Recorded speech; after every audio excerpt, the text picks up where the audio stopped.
This game caught my eye the second I saw it, and goddamn do I adore it. I expected a good time from it because the movement looks so good, but I could have never seen the dialogue being as engaging as it was. But for now, let's talk about the movement. It feels super fluid. Basically just the foundation of Breath of the Wild's traversal on steroids. There are three main ways to travel in the game: using a glider to soar from high places, climbing up and down, and my personal favorite, sliding around on a large variety of items, whether that be a pot lid, a giant leaf, a skateboard, or anything in between. Sliding around feels so good, but what makes it truly great is the ability to bounce in order to increase your momentum, which you can also do on water, and it is so goddamn fun. I can't really do the movement justice with just my words because you really need to play it for yourself. And if you still don't get what I mean after that, you must be part of the 1% negative reviews on Steam. So after writing this part of the video, I actually went and checked the negative Steam reviews, and at the time of writing this, none of them actually say the gameplay is bad. In fact, two of the reviews say the gameplay is good, one just complaining that the game is too short. I also checked the user reviews for Switch on Metacritic, and the only mixed review says that the gameplay is good. So as of recording this video, if you dislike the movement, you actually don't exist. Before I get to the main section of this video, I just quickly wanted to talk about a few things that I think are worth mentioning, even though they may not be as important as the other aspects of the game. I really like the visual style, and I think all the character designs made in this style work really well, and it's just a really cute game.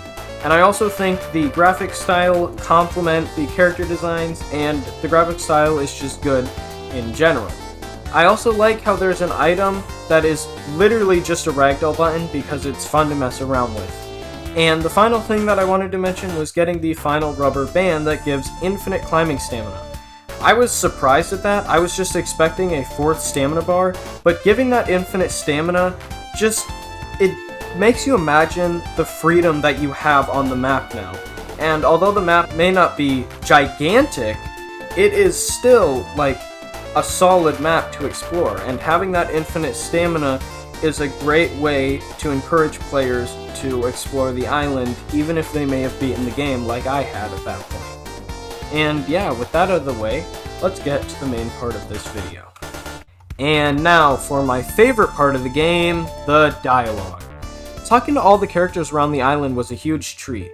Despite all of them being talking animals, nearly every conversation felt genuine.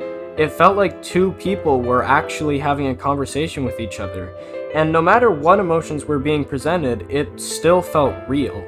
It's not a deep story, not at all, but all those conversations were really fun to experience. And although the main story is basic, the ending was actually mixed with a bunch of different emotions, and it was written to perfection.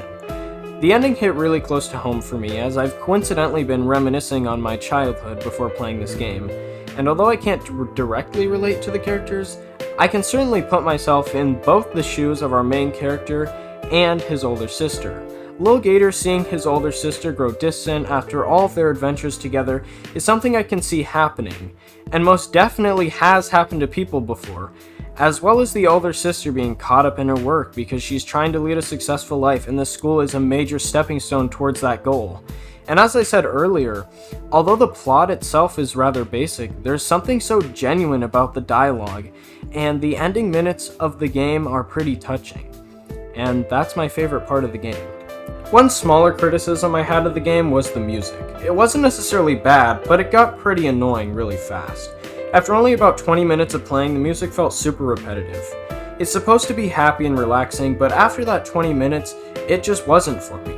There are plenty of other games that can get that relaxing feeling down for me, like when you're walking around the city in Persona 5, or even in Persona 5 Strikers, fishing with Big the Cat in Sonic Frontiers, or walking through the ruins in Undertale. I wish the game had something like that, but it didn't bog my experience down in the long run, so it wasn't that big of a deal.